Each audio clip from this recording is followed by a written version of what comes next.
Welcome to Telangana వెలుగు. నేను మీ రాజు. ప్రస్తుతం మనతో పాటు యాదన్న గారు ఉన్నారు. సో సర్పంచ్ సంఘం రాష్ట్ర అధ్యక్షులు యాదన్న గారు, చెప్పండి. మొన్న అసెంబ్లీ ముట్టడి చేయడం అనేది కూడా జరిగింది. గతంలో కూడా చాలా సందర్భాల్లో అసెంబ్లీ ముట్టడి చేసిండ్రు, గవర్నర్ రాజ్భవన్ ముట్టడిలు చేసిండ్రు, తర్వాత సీఎం ఇంటి వరకు వెళ్ళే ప్రయత్నాలు చేసిండ్రు. ఇన్ని చేసినా కూడా అండ్ స్థానిక సంస్థల ఎన్నికలు మొత్తానికి కంప్లీట్ అయిపోయినాయి. అండ్ ఇప్పుడు సర్పంచ్లకు న్యాయం జరుగుతుంది అని చెప్పేసి అనుకోవచ్చా? తెలంగాణ రాష్ట్రంలో కాంగ్రెస్ ప్రభుత్వం అధికారంలోకి రాగానే మా సర్పంచుల పెండింగ్ బిల్లులు చెల్లిస్తారని ఆశలతోని ఈ ప్రభుత్వాన్ని నమ్ముకొని గతంలో రేవంత్ రెడ్డి గారు పిసిసి ప్రెసిడెంట్ గా ఉన్నప్పుడు కేంద్ర ప్రభుత్వం నుంచి రావాల్సిన నిధులు సరైన టైంలో రాకుండా అనేక మంది ఇబ్బందులు పడితే అప్పుడు మేము అండగా ఉంటాం, రాష్ట్ర ప్రభుత్వం మీద ఒత్తిడి చేసేందుకు మమ్మల్ని ఇందిరా పార్క్ కాడ ధర్నా చేయించి మీకు తెలంగాణ రాష్ట్రంలో మేము అధికారంలోకి రాగానే వెంటనే మీ బిల్లులు చెల్లించేటట్టు మేము చేస్తాం, మేము గౌరవిస్తాం అని చెప్పి మాయ మాటలు చెప్పి అధికారంలోకి వచ్చేసింది. వచ్చిన 6 నెలల సంది వినతి పత్రాలు పట్టుకొని ప్రతి ఒక్క మంత్రిని కలిసినాం, పంచాయతీరాజ్ మంత్రిని కలిసినాం, అదేవిధంగా రాష్ట్రంలో ఉన్న మంత్రులందరినీ కలిసినాం, ఎమ్మెల్యేలు కలిసినాం. మా సర్పంచుల పెండింగ్ బిల్లులు ఇంత బకాయి ఉన్నాయి, ఇవి చెల్లించాలని చెప్పినాం. కానీ వాళ్ళు సరైన పొంతన లేని మాటలు చెప్పుకుంటా, సరైన మాటలు చెప్పకుండా కాలం ఎలదీసిరు. దాదాపు ఇప్పుడు 24 నెలలు అవుతున్నది ప్రభుత్వం ఏర్పడి, మా పదవి కాలం అయిపోయి 22 నెలలు అవుతున్నది. అనేక సార్లు అనేక రూపాలలో ఈ ప్రభుత్వానికి నిరసనల ద్వారా, ధర్నాల ద్వారా, అనేక వినతి పత్రాల ద్వారా మేము తెలియజేసినాం. అయినా కానీ పట్టించుకోలేని ప్రభుత్వము. ఈ ప్రభుత్వం పట్టించుకుంటలేదని లాస్ట్ కు తెలంగాణ రాష్ట్రంలో ఉన్న గవర్నర్ గారు కూడా కలిసి వినతి పత్రం ఇచ్చినాం. ఆ గవర్నర్ గారు కూడా చెప్పిండు, నెల రోజులలో ఈ ప్రభుత్వం బిల్లులు ఇస్తుందని చెప్పారు. అది కూడా సాధ్యం కాకపోయింది. అయితే ఈ ప్రభుత్వం వినిపించుకుంటలేదని లాస్ట్ కు దున్నపోతుకు కూడా వినతి పత్రం ఇచ్చే పరిస్థితి ఈ తెలంగాణ రాష్ట్రంలో కాంగ్రెస్ ప్రభుత్వానికి దక్కింది. ఎందుకంటే అది వినిపించుకుంటలేరు. అయినా కానీ వినిపించుకోకుండా స్థానిక సంస్థలు ఎన్నికలు పెట్టారు. ఎన్నికలు పెట్టేటప్పుడు కూడా బీసీ ప్రజలను కూడా మోసం చేశారు. ఏంటంటే కామారెడ్డి డిక్లరేషన్ బీసీలకు 42% రిజర్వేషన్ కల్పిస్తామని బీసీలను నయవంచనకు గురి చేసి రిజర్వేషన్లు కేటాయించకుండా స్థానిక సంస్థల ఎన్నికల్లో సర్పంచ్ ఎన్నికలు పెట్టిరు. అందరు చూసినాయి. ఆ సర్పంచ్ ఎన్నికలు కూడా మేము పార్టీ పరంగా ఇస్తామన్నాం అని చెప్పారు. ఆ పార్టీ పరంగా లేదు, ఏది లేదు. అయినా కానీ తెలంగాణ రాష్ట్రంలో బీసీలు 50% ఎక్కువ పైచెన్కు గెలిచిన సందర్భాలు ఉన్నాయి. అయితే జనరల్ సీట్లలో కూడా బీసీలు గెలిచారంటే బీసీల బలం ఎంత ఉందో ఈ ప్రభుత్వాన్ని తెలుసుకోవాలి. ఇప్పుడు స్థానిక సంస్థల ఎన్నికలు వస్తున్నాయి, అది ఎంపీటీసీ జెడ్పీటీసీ ఎన్నికలు పెట్టాలి. అవి పార్టీకి గుర్తుంటున్నాయి.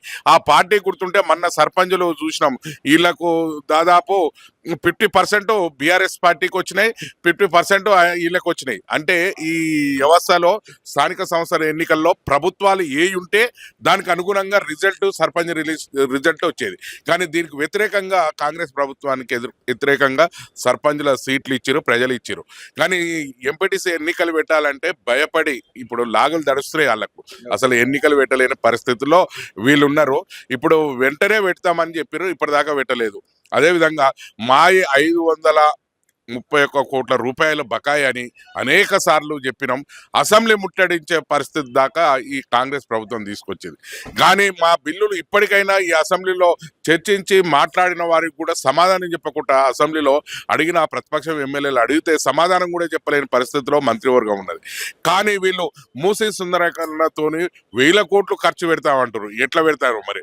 అదేవిధంగా మొన్న కూడా ఈ ఎన్నికలు జరపడానికి కారణం ఏంటంటే కేంద్ర ప్రభుత్వం నుంచి రావాల్సిన 15th ఫైనాన్స్ నుంచి రావాల్సిన 3000 కోట్ల రూపాయలు ఆగిపోయినాయి.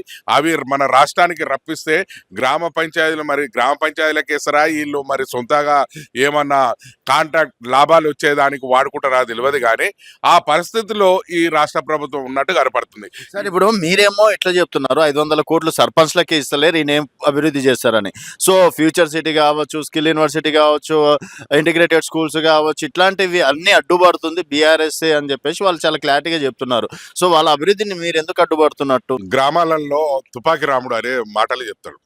మాటలు చెప్తుంటే ఆ మాటలు వింటుంటే ఏమో వీడు అడుక తింటోడు ఇంత మాటలు ఎట్లా చెప్తుండే అనే దాని మీద ఆశ్చర్యంగా, అంటే ఒక కామెడీగా ఆస్వాదించే పరిస్థితులలో ఈ రాష్ట్ర ప్రభుత్వం ఉన్నట్టు కనపడుతుంది. అన్ని ఫ్యూచర్ సిటీ అది ఇది అని చెప్తున్నారు. అది చేసేదానికి ఇప్పుడు ఉన్న ప్రజలకు ఇచ్చిన 6 గ్యారంటీల్లో 420 హామీలలో నిలబెట్టకుండా ఇప్పుడు ప్రజలు ఆగ్రహంతో ఉన్నారు.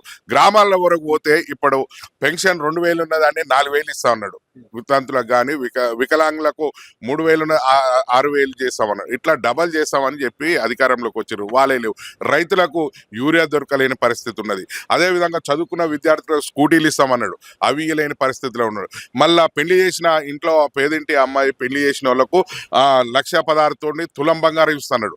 అవి అట్లనే ఉన్నాయి. వీళ్ళు ఇచ్చిన హామీలు గాలి వదిలేసి వీళ్ళు ఫ్యూచర్ సిటీ అని ఇంకోటి మూసి సుందరీకరణ అని చేస్తే ప్రజలు ఏం నమ్మే పరిస్థితిలో లేరు.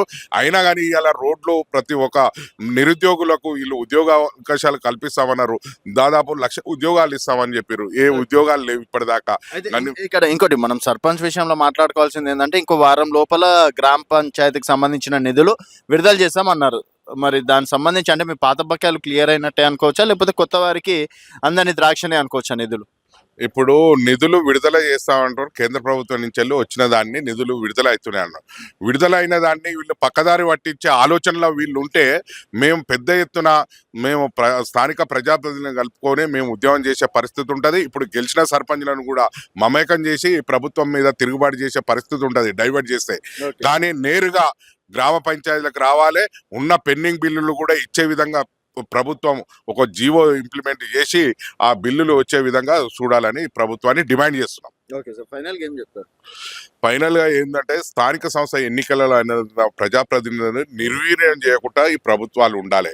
ఏవైనా రాష్ట్ర ప్రభుత్వాలు ఏంటంటే గ్రామాలే ప్రగతికి మెట్టు అన్నట్టు వారి గ్రామసీమ బాగుంటేనే ప్రగతి బాగున్నట్టు రాష్ట్రం బాగుపడుతుంది, దేశం బాగుపడుతుంది. కాబట్టి స్థానిక ప్రజాప్రతినిధులను గౌరవించాలి. గ్రామ పంచాయతీలకు అధిక నిధులు విడుదల చేసి గ్రామాల అభివృద్ధి చేసే విధంగా గ్రామ పంచాయతీలు ఉండాలి. ఇంకోటి సర్పంచులకు కూడా సర్వాధికారాలు ఉండే విధంగా ప్రభుత్వాలు చొరవ తీసుకొని ప్రజాప్రతినిధులను ముందుకు నడిపించవలసిన బాధ్యత ఈ ప్రభుత్వాల పైన ఉన్నదని ప్రభుత్వాలకు తెలియజేస్తున్నాం. ఇప్పుడు కూడా గతంలో ఉన్న సర్పంచులు అనేక మంది బిల్లులు రాక ఆత్మహత్యలు చేసుకున్నారు. ఆ పరిస్థితి కల్పించకుండా ఇప్పుడు చేసే సర్పంచులకు కూడా నువ్వు నిధులు అనేది ఇచ్చి అభివృద్ధి అనేది చూపించాలి. కానీ అధికారులతోని జీవోల ద్వారా పనులు చేపించి బిల్లులు చెల్లించకుండా చేస్తే మరి మీ పని కూడా ఖతం అవుతుంది. కాబట్టి ఇప్పటికైనా భావించి మాజీ సర్పంచుల పెండింగ్ బిల్లులు ఇవ్వాలి. కొత్త సర్పంచులకు అభివృద్ధి పనులకు వాళ్ళకు నిధులు కేటాయించాలని ప్రభుత్వాలను డిమాండ్ చేస్తున్నారు.